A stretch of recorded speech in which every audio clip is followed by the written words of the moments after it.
I just seen the BS of just working a 9 to 5. Like, the way my mindset was just thinking, like, no, I just cannot picture myself living this type of life of somebody telling me, you need to come to work this time. You need to clock out at this time. This is how much you're going to get paid. No, you cannot get paid any more than that. And I'm just like, dang, it's really a cap on how much I can make, regardless of what I do. Any job, it's a cap. But if I pursue my own business, there's no cap. There's no limit, because I'm the boss.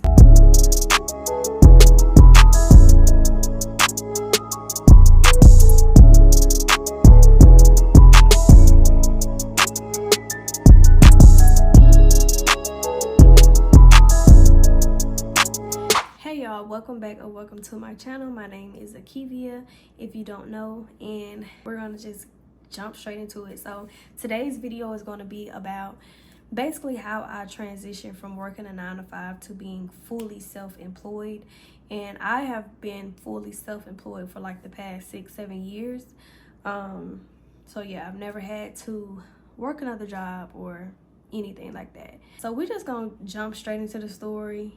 And the reason why I'm doing this video today is because I did an Instagram poll.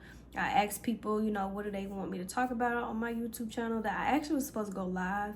But some of these topics were just so good. I'm like, you know what? I'm going to actually make these actual videos because I want to put my story out there. Like, I want people to personally get to know me, because I feel like people can learn a lot from me and my story. I can probably learn from your story. You know what I'm saying? Share your story. So that's just how I feel. That's why I'm trying to build this platform, because that is what this is for. So my first job was working at Kroger. I was in college. To give a background, I've been doing hair since I was 12 years old. So I started out braiding hair.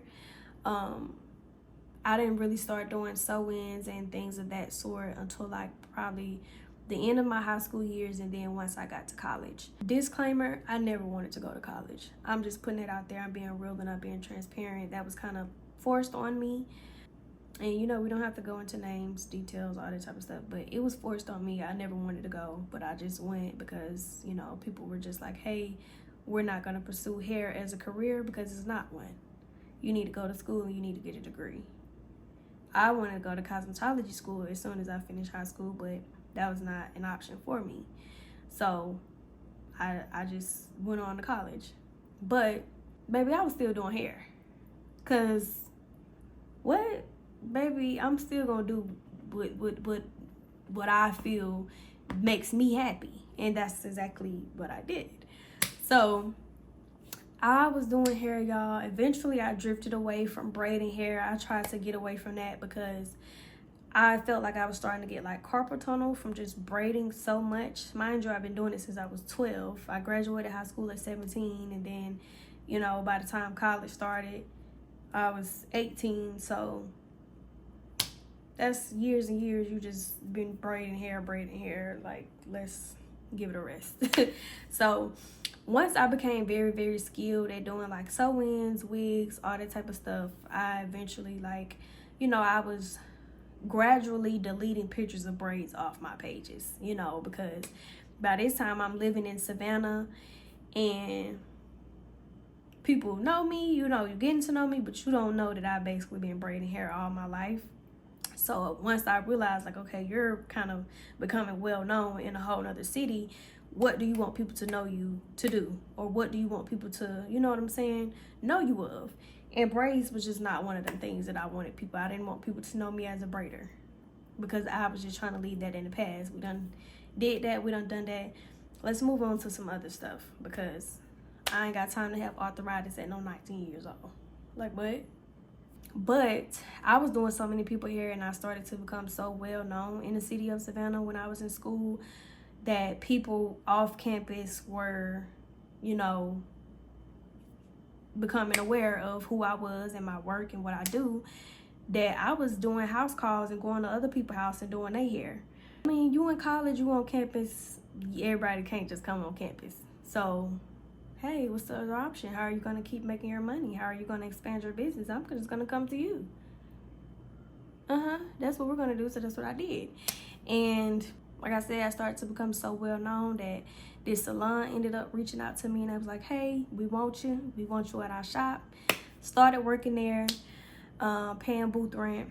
But like I said, I had started somewhere within that time frame, I had started working at Kroger as a fuel clerk. Now, y'all, when I first started, I actually loved that job because it was easy, and then I didn't have to work with nobody else. Like, you know, like the Kroger fuel clerk, you're just outside in the kiosk by yourself. There's nobody else in there doing a shift with you. The only time I saw anybody else or, you know, had to speak to any other co-workers or anything like that was when somebody was coming in to get ready for their shift and I was getting ready to clock out. And that consisted all of probably 10-15 minutes of us doing the switch and getting everything together, if even that long. So I love that job. I used to be all on Snapchat, this and the third. Like, it was cool. But I had 6 classes while I was in college. I was still doing hair on the side, and eventually within some point of that time frame, because I first started out by working at the Kroger in Macon, because when I first started the job, it was during like a summer. So we was on break, you know, during college. So it was during the time when we went back home. And I started off where my family was living at the time. So when I went back to school, I basically just transferred to a Kroger location that was in Savannah, or the closest one to the school. But anyway, and I actually worked at 2 different locations in Savannah as well. I can't remember the exact reasons why I switched. I don't know. But I had my first apartment at 19 years old. Mind you, I wasn't just doing hair. I was making wigs. I was selling hair. I was dyeing hair. I was doing some of everything, honey. Like, and then I would still do people braids here and there.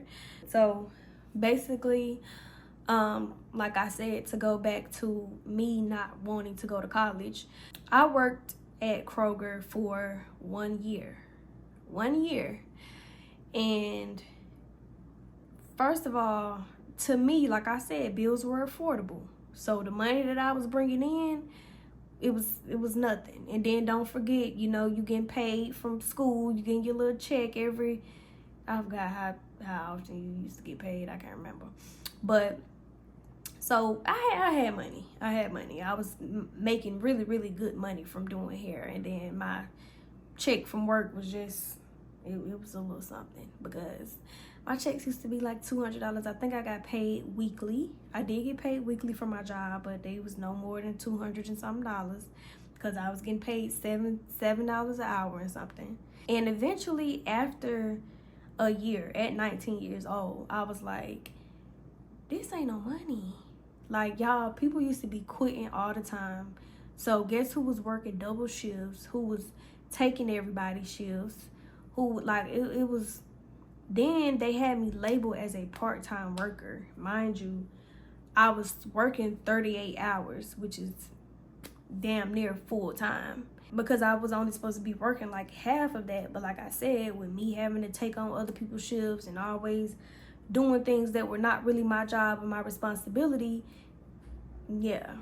And so they kept trying to make me full-time. One of the locations had even offered me to be like a manager, but I was like, because I'm not trying to be full. I have 6 classes and I'm still doing hair and stuff on the side. No, like I'm still trying to make time to pursue my business, because I know that that's what I really wanted to do. So y'all not finna have me up here slaving for this job and take away time that I can pursue into my business, and take away time from me being focused on school.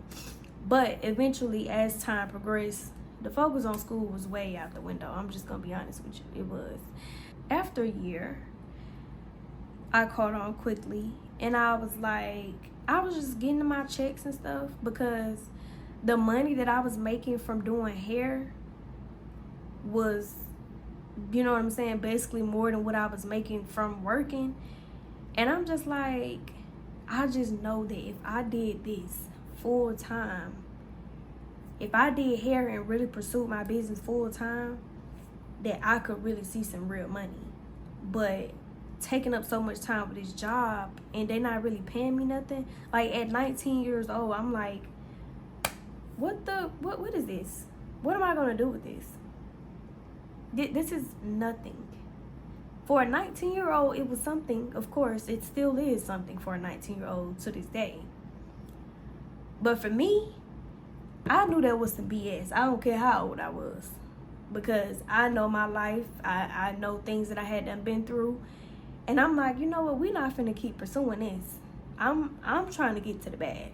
Okay, this right here is holding me up. I'm not finna keep wasting all my time doing this when I know something I really love, care about, something that really makes me happy, something I'm very passionate about, can bring me double, triple times this. Why would I keep pursuing this? So after a year, I was like, yeah, this is done for. This is done for. It's so many stories that happen at that job, but that's not what this video is for. But I basically, to just sum it up, I just seen the BS of just working a 9 to 5. Like the way my mindset was just thinking like, no, I just cannot picture myself living this type of life of somebody telling me you need to come to work this time. You need to clock out at this time. This is how much you're going to get paid. No, you cannot get paid any more than that.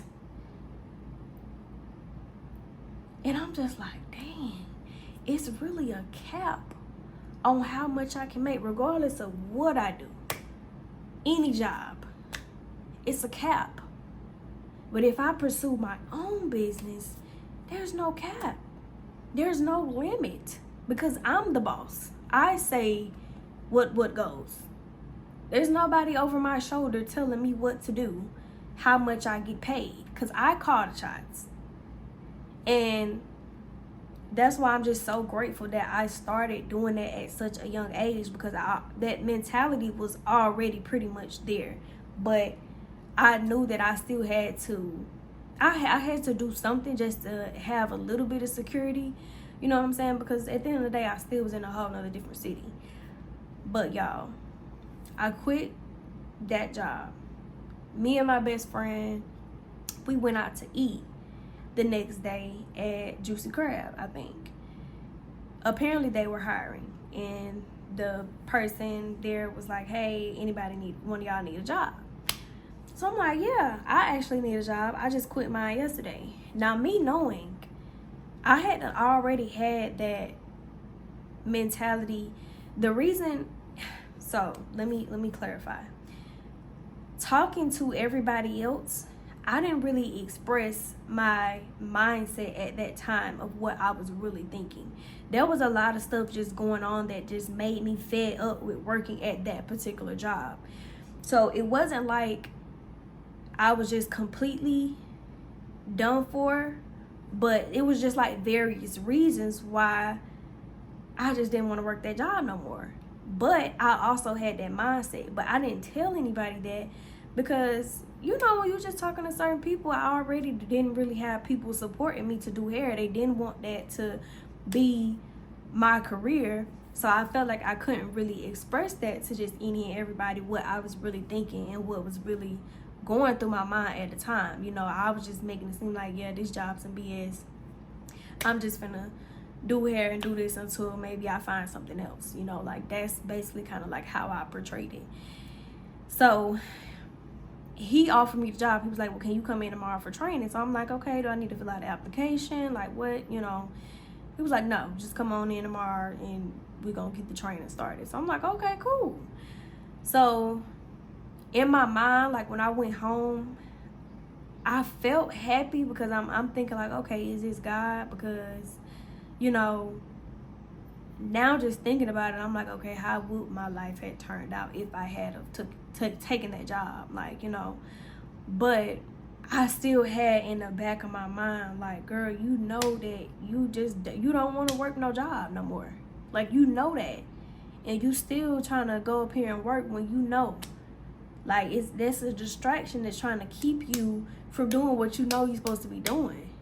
And that's what was really happening. It was like, okay, this job was just presented to me effortlessly. I didn't have to do nothing to get it. Nothing. Is that God, or is that a distraction? And so that's what I had thought about, that whole night. And I couldn't really figure it out. So I'm like, you know what? I'm gonna just go to the job tomorrow and I'm gonna see. I'm gonna see what it's giving. We're gonna see. Y'all, I went to that job the next day. Immediately no. Immediately no. Baby, when I got done with training, them folks never seen me again a day in it. I didn't even call them back. I didn't let them know that I quit. I just didn't show back up. Because first of all, y'all ain't had me sign nothing. You just told me to show up and start training. I ain't signed no piece of paper, nothing. You just put my name and stuff in the system and we just got straight to it. So was I ever even really hired? To me, no. I didn't tell them people I quit. I didn't do nothing. Them people just never seen me again. Ever. We had to go to a different location to eat crab legs and stuff at. So I was just like, after I had did that day, that's when I knew. I was like, nah, this just ain't for me. This is not what I want. This is not what I want. So you tried to distract me, but now you just gave me even more clarification that I know that this is not what I'm supposed to be doing. It's not. I didn't. Immediately, I was just like, no, this is not even the type of environment I want to work in. Like, no. Because for one, now I got to work with people. I got to talk to people all day.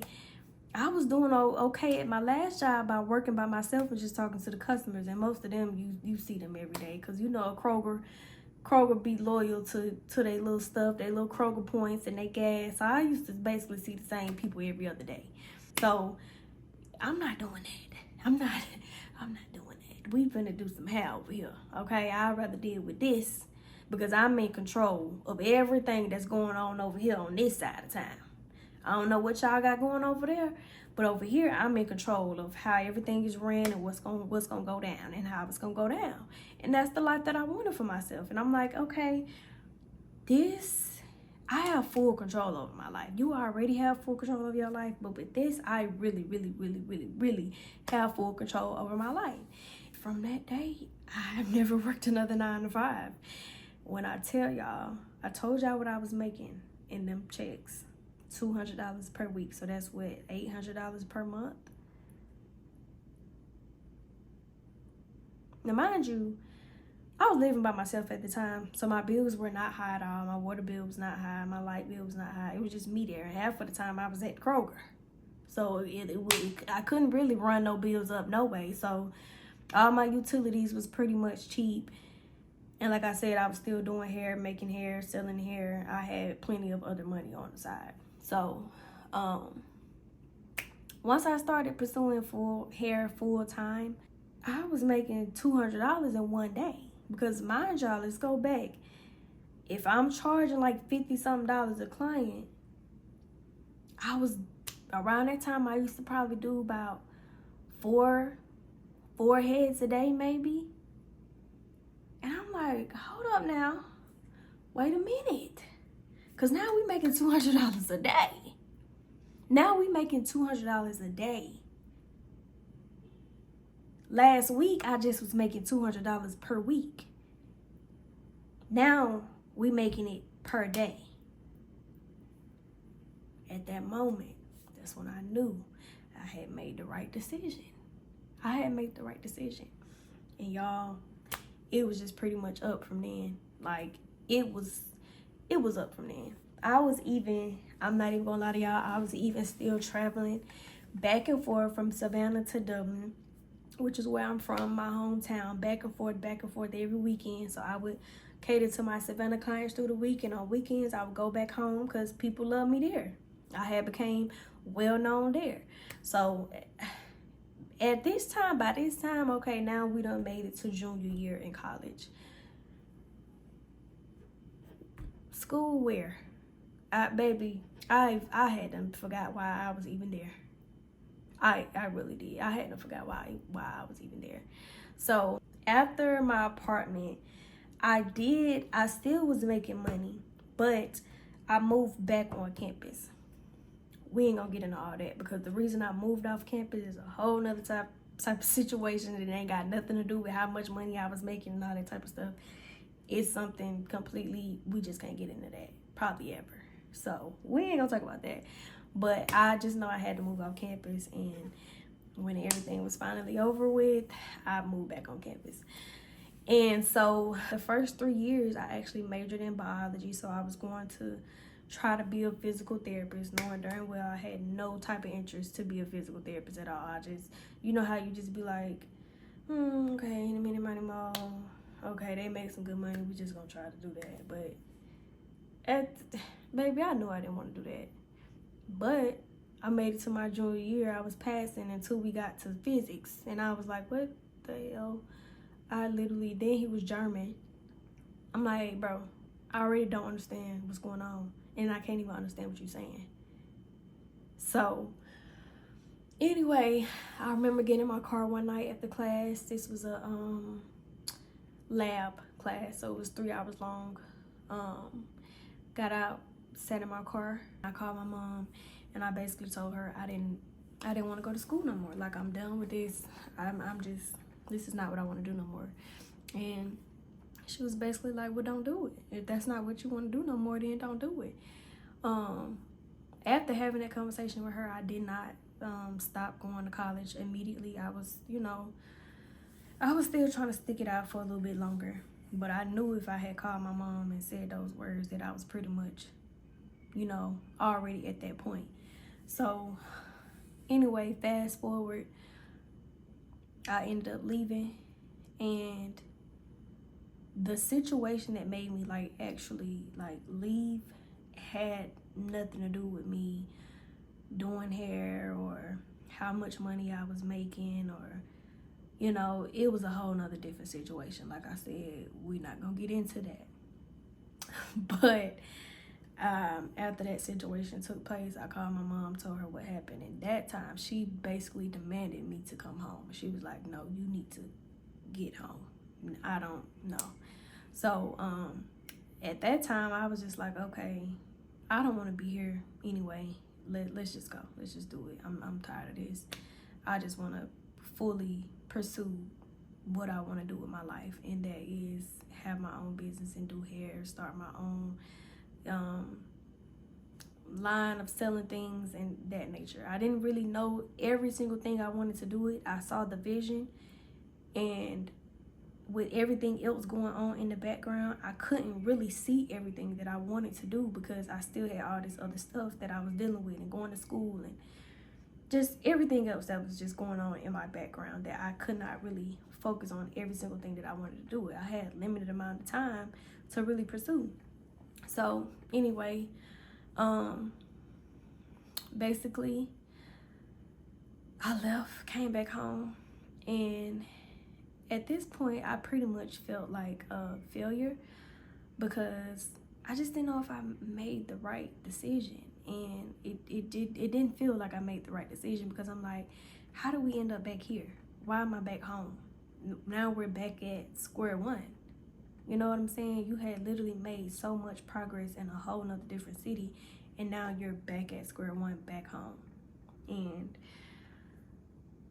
I didn't like the feeling. I think that was the first time as a young adult that I had actually experienced depression, and to know what being depressed really felt like. I hadn't really ever experienced it. I've been sad before about certain things in life, but that was my first time actually experiencing depression as a young adult, like real life depression. And I stayed home for 3 months. So I was working in a shop in Dublin. Of course, my mom and my family lived in Macon, so I just used to drive back and forth every day because, like I said, all of my clientele that I knew was in Dublin, and I didn't feel like trying to start in Macon and build something up there because I knew that I knew that this wasn't my final stop. That was the reason why I was so depressed at that time, because I was just trying to figure out okay, where do we go now? Because I know I ain't supposed to be here. I'm just being real. I know that this is not where I'm supposed to be. So after 3 months of crying and about to pull out my hair every day and just, going through it, my dad has actually been in Atlanta literally my entire life. So I told my mom, I'm like, hey, I'm gonna go and live with my daddy. You know, I'm gonna try to, let's go to Atlanta. Let's see what that is about.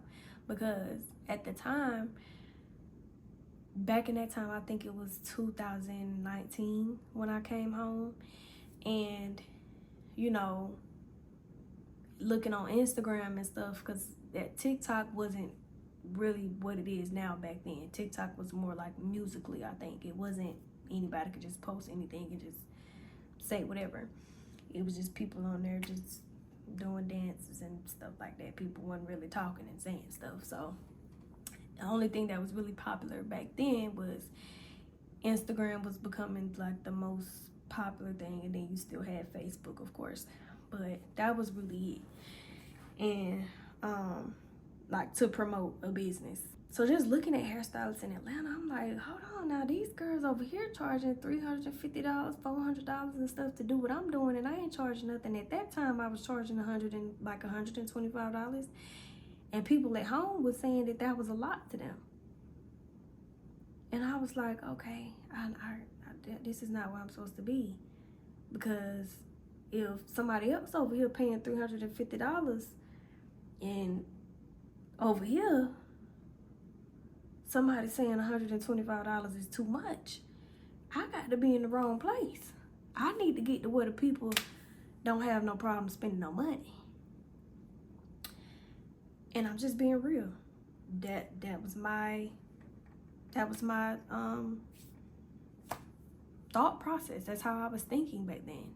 You know, those are the type of things that I paid attention to. That's just the way that I thought. And I made sure that I got up there. So I got up there, and immediately I got a suite. Mind you,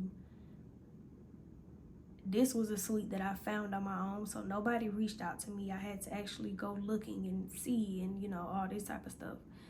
So, baby, the same day I moved in with my dad, I had already had my suite that same day. I wasn't playing no games. So before I actually moved in with him, I had actually came up there like a week before and did some searching and did tours and stuff at different suites, and then I picked the one that I wanted to actually have before I actually moved in with my dad, because I think I came to Atlanta with like $2,000. So I had a little money when I came up there. It wasn't much, but it was something. You know, I already had a house to live at, which was with my dad. I already had my own car. So I'm like, okay, let's just go ahead and get this started. Let's try this again. I did everything to push out my business. I had business cards. I was giving them out. I was leaving them in hair stores. I was doing discounts. I was doing,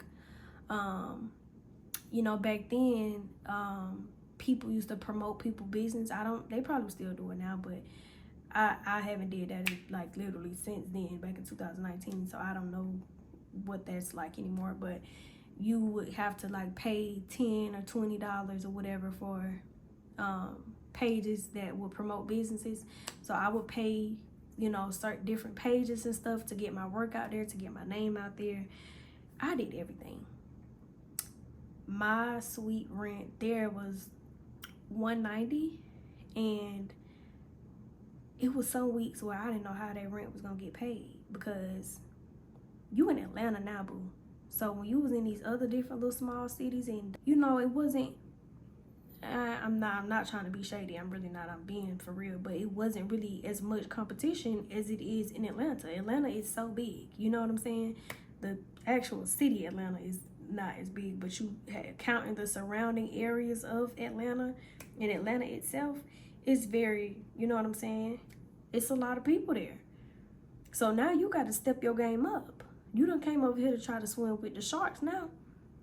So I knew that I really had to go twice, triple hard as I was going before when I was in these other cities. So I was taking classes and just investing into my business to enhance my skills and my techniques, and enhancing in products, and I was doing everything, whatever it was that I had to do to become better and invest into my business to get it to where I wanted to get to. That's what I did. Whatever risk that took, whatever sacrifice that was, I did. like I said, some weeks I did not know how my suite rent was going to get paid. Because I would start off the week and I'm like, oh my gosh, I don't have any clients this week. How is my suite rent going to get paid?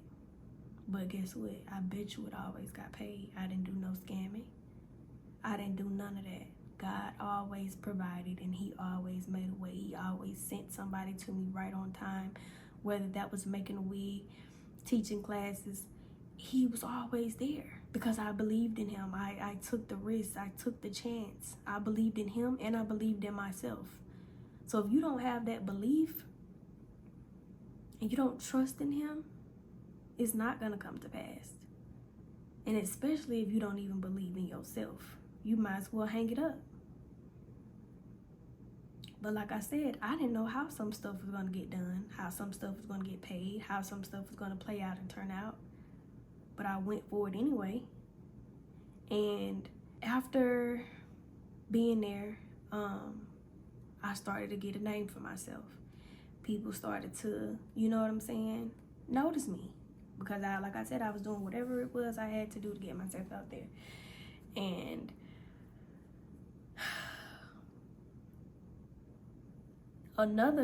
by this time, a salon ended up hitting me up and was like, hey, we want you here. This was a brand new salon that was opening up. It was very, very nice on the inside and in the outside. Brand new. They hadn't even had the grand opening yet. I guess they was like recruiting and scouting stylists that they wanted to work in their shop. And this shop was in Midtown.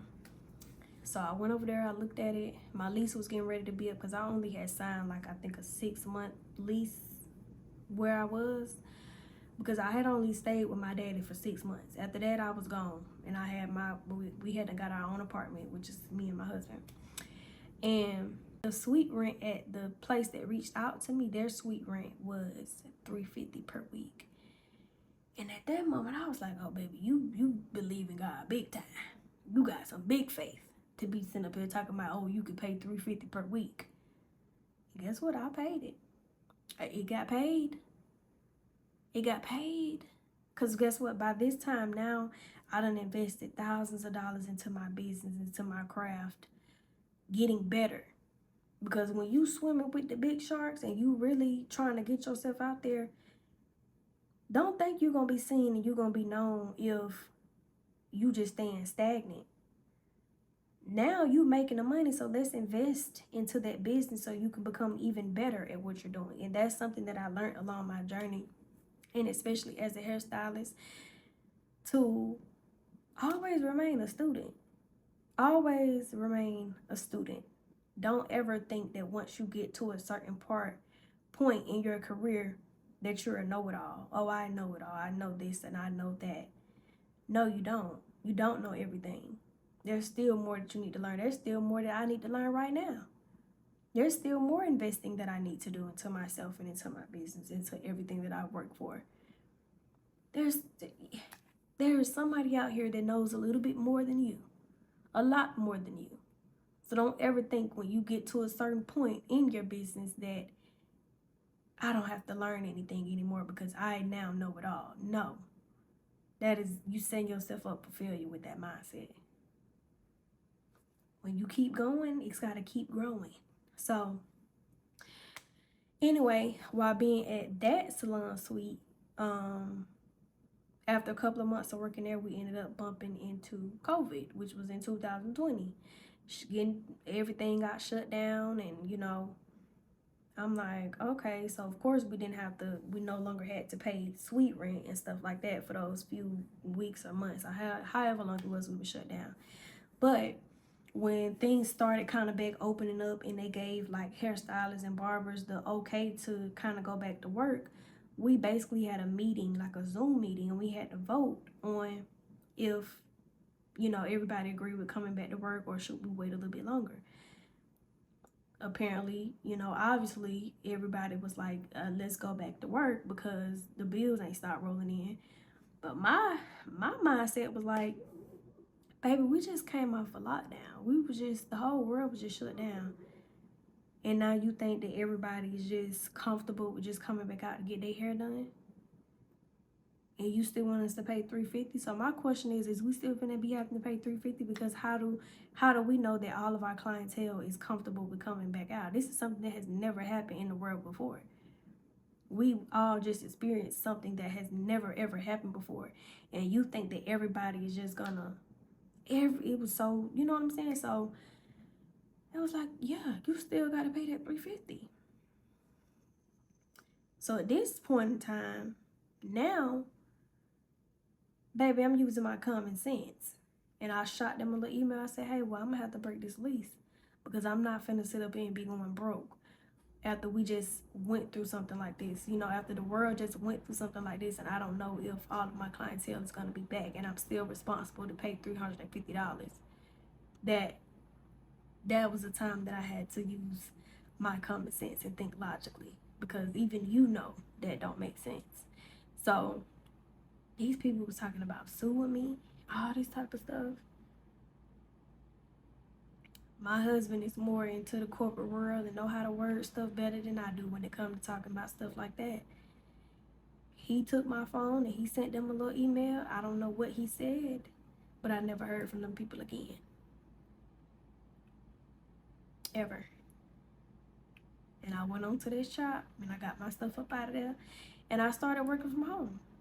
And over the next few years, because I just had got a suite like 2 years ago, from that particular time, 2 years ago is when I had just started working this suite again. So I had been working from home between that little gap. And during that time, I became a wife, I became a mom, still the same as is today.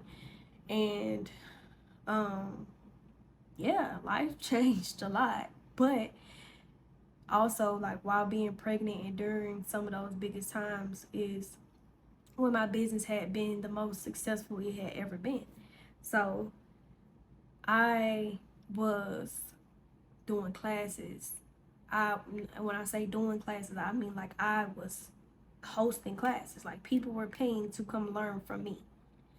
I was having seminars, like just like how I'm talking to you now, telling my story, motivating people, talking about business. I was having event after event, class after class. I was just doing the thing. I hadn't came out with my own product line of lace glue, and just I was selling so much stuff. And I still have all of these things today. Of course, now, you know, things are a little different now, and I feel like once I became a mom, like once the baby was here, I kind of calmed down on the risk taking and the sacrifice, and I kind of used to just always think logically because I was so scared. I'm like, I don't want to make a mistake. I don't want to make the wrong move. I had somebody else's life in my hands. But then I had to start telling myself, if it was working then, why I can't work now? You see where you just got yourself from making risks, from taking risks and making sacrifices. Why do you think anything would change? Just because now you're a mom. God always had your back when you was taking them and making them. So what, you think he gonna not be there for you no more now? Just because you have a child? If anything, he gonna be there more for you now because you have a child. But my mindset just was not thinking like that. And I'm being honest and transparent. But I bet you one thing though, I still wasn't going to no job. I still wasn't going to no job. My faith did not get that small. Because I told y'all in my last video, yes, in today's economy, it have been plenty of times where I done pulled up a job application and I'm like, you know what, I'm tired of this. I can't do it. But I bet you I never filled it out. Every time I just look at it, I'm like, girl, please, go have a seat. Go cry about it and then we'll get over it tomorrow. Because what? You work too hard. You have come way too far to ever think about going back to a job. And no disrespect, because there's nothing wrong with the job. And I'm saying this because I'm pretty sure there's somebody who's watching this right now that has a job. There's nothing wrong with that. Working a job was just not for me. But I'm talking to the people who are looking and had those same thoughts and had the same mindsets that I did when I came to that point in my life where I knew that working a job and working a 9 to 5 was no longer for me. And over the last 6 7 years, it still has not been for me. Now last year I did get my real estate license, and that would still be me considered as self-employed, because I'm still, you know what I'm saying, working for myself. So I'm like, okay, let's get these real estate license. Like, now I'm making bigger girl decisions and big girl moves because now I have a child. But after experiencing postpartum depression and all that stuff, now my mind is kind of getting back to how it was before, and just taking these risks and just going after what I want. Like YouTube.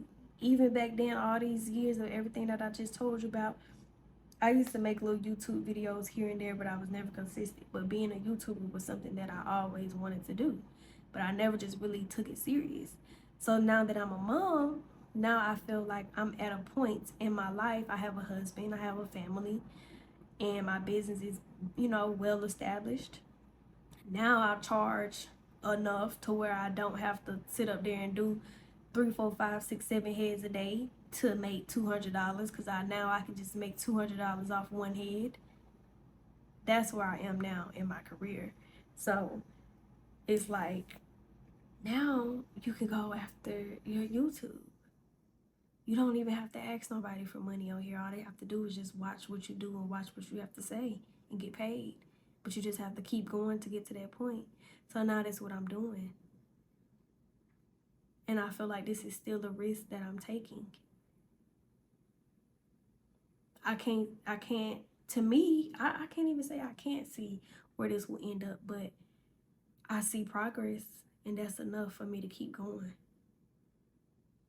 Because after I made the decision that, okay, hey, I'm going to take this serious, I was at like 700 and something subscribers 2 months ago. And now I'm at 1,400 as I am making this video right now. It has doubled in 2 months. That's enough for me to keep going and realize that what I'm doing is working and that God is by my side. So just for anybody who is at that point where they like, you know what, I'm tired of working a job, I want to work for myself, I want to, you know what I'm saying, whatever it is. You don't have to be a hairstylist. I'm just telling my story. Whatever it is that you do, if you bake cakes, if you decorate, whatever it is, whatever talent it is that you have, or whatever it is that you enjoy doing, you just have to think bigger on what it is that actually makes you happy. You have to see the bigger picture and actually vision your business as really being successful. If you don't see it as something bigger, then you're going to always stay where you're at. But you have to come to terms to envision your business actually being bigger than what you see as of right now. You have to think past that.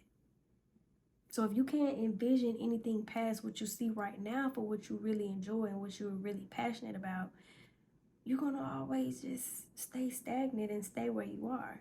So until you're ready to make that big decision and take that risk and make a sacrifice, have faith in God, believe in God, believe in yourself. Because if you don't believe in yourself, it's definitely not going to work. You're just wasting your time. But if you don't do any of those things, you might as well hang it up. But as long as you can do those 3 things and actually put in 110% to finally get to what you envisioned, like I said, you're not going to see it along the way. But you have to actually believe that it will come to pass. Okay? So your mindset and your mind has to be stronger than what your circumstances are and what you see as of today. You can't let that get in the way and distract you from the bigger picture. If this is something that you really want to do. Because like I said, being self-employed, it's not for the weak. Especially, see, for me, I didn't even get too comfortable with working no job for the rest of my life. I quit at 1 year because I knew immediately that that was not something that I wanted to do with my life. I don't want to be working on 9 to 5. I don't like nobody telling me what to do. I'm just be real. I want to create my own schedule. I want to be in control of how my day go. I don't need nobody else telling me how my day gonna go. But that's just how I thought. Was my mindset. And that was enough motivation for me to go hard behind my business. So eventually, I don't have to work like a slave. At some point, yes, I did become a slave to my business. And when you get to that point, sometimes you can lose your passion for it, because at some point I did ended up losing passion for my business, because I did start to feel like I became a slave to my own business. But that's why I said you have to invest your money into your business and put yourself in a position to where you are no longer a slave to your business. I think I'm halfway there. I'm not all the way there yet. But I have came a pretty long way, because at one point I was doing 7 to 8 heads a day. Y'all know I can really do one head and make $200-$300. Sometimes even $4, depending on what all services they get. That's why I had to okay, we're gonna expand the services that you offer. You need to learn how to do this, you need to learn how to do that. And then within some of those time frames, yes, I did go to cosmetology school within these past couple of years since I've been in Atlanta. So I learned a lot. I was able to expand my services and further what my business offered. I just want to say, if you came to this video looking for a handbook, I don't have one for you. I just wanted to tell you my testimony and my mindset that I had to have to get to where I am today, and to be able to maintain, to stay self-employed and not have to revert back to working a 9 to 5. What I will say is, don't forget, in my testimony and that my story that I just told you about myself, I've basically been self-employed since I was a kid. So I already knew how the business went. I already had been making money on my own before I even worked for anybody else. So I already knew what it took and how it went. So it wasn't that easy for me. Since I had already got a taste of it, it wasn't as hard for me to lock that in my mindset that that's what I'm going to go after. But for people who've been working a 9 to 5 for quite some time, it may be a little harder for you, okay? I may not understand how easy, or, you know what I'm saying? But I didn't let myself fall in that trap, because I immediately knew that wasn't the life that I wanted to have for myself. So if you do have a 9 to 5, what I will say is, use and take advantage of that job to invest into your business. Save up you some money to invest into your business. Don't just sit there and be a slave to somebody else and you ain't letting it work out for what you want to do in your dreams and your goals. Are you hearing me? Did you hear that? Okay. I just wanted to make sure that we was on the same page, because at some point, and like I said, being self-employed, it is not for everybody, okay? A lot of people try to be self-employed and start their own business, and they like, okay, I cannot do this, because like I said, you are in full control. Some people move better in life with somebody telling them what to do and when to do it every day of their life. Me, I don't, because who you talking to? I'm just being real. I don't know. You don't tell me when to get up. You don't tell me when to come in. I tell myself when to come in. That's the life that I want. But yeah, I really hope this video helped somebody, and I hope that this video got through to somebody. And if you're on the other side of the screen, I hope that this was a confirmation for you, and that you came across this video for a reason, to hear my story and to just, you know, walk you along my journey to see how I got here. Like, literally, my mindset, the thoughts that I was having, the risks that I had to take, the sacrifices, everything, all of it. It was beautiful. Sometimes it clearly got ugly. Sometimes it clearly was like, hold on now, what we doing? But I kept trusting the process, because I never stayed in a certain spot for too long to where I got too lost and didn't. You gotta keep on like, okay, what we gonna do next? What we gonna do next? You wanna be successful, you gotta learn how to make a decision. Even if you know or you don't really know, you gotta make a decision. Sometimes the decision might not work out, sometimes it might. But how will you ever know if you don't make a decision? So I feel like that was the biggest thing that I had to learn during my journey is you have to do something. If you know you're not happy with where you are, it's time to make a decision. You see how when I made a decision and I dropped out of college and I didn't like where I was, I'm like, okay, I don't like where I am right now. It's time to make another decision. I don't know if this next one is going to work out because the one I just made, I didn't like it. But I got to keep moving on to see what's next. I got to make another decision. And look where that had got me. So, anyways, y'all, I love y'all. I'm proud of you. And thank you for watching. If you watched this whole video, thank you. I appreciate you. I love you. I wish the best for you. I wish nothing but the best for you. Stay trusting in God. Stay believing in God. Have faith. Believe in yourself. Don't listen to what nobody else think. Don't listen to what nobody else tell you you should do. You believe in your heart what you feel. That's what you go after, and that's what you do. Because it's your life. They don't have to live it. They get to make their own decisions in their life. So why is you listening to what somebody think you should do in yours? If it ain't affecting them in any kind of way, you do what you want to do with your life. That's the way I see it. That's the way it is. So, anyway, subscribe to my channel. Give this video a thumbs up. Comment. Give me some feedback. If you enjoyed this video, let me know in the comments. Let me know what y'all want to talk about next, what y'all want to see from me next. I actually enjoy doing this. Like, YouTube has become one of my favorite platforms right now. So yeah, I'll see y'all in the next video, and bye. Talk to y'all next time.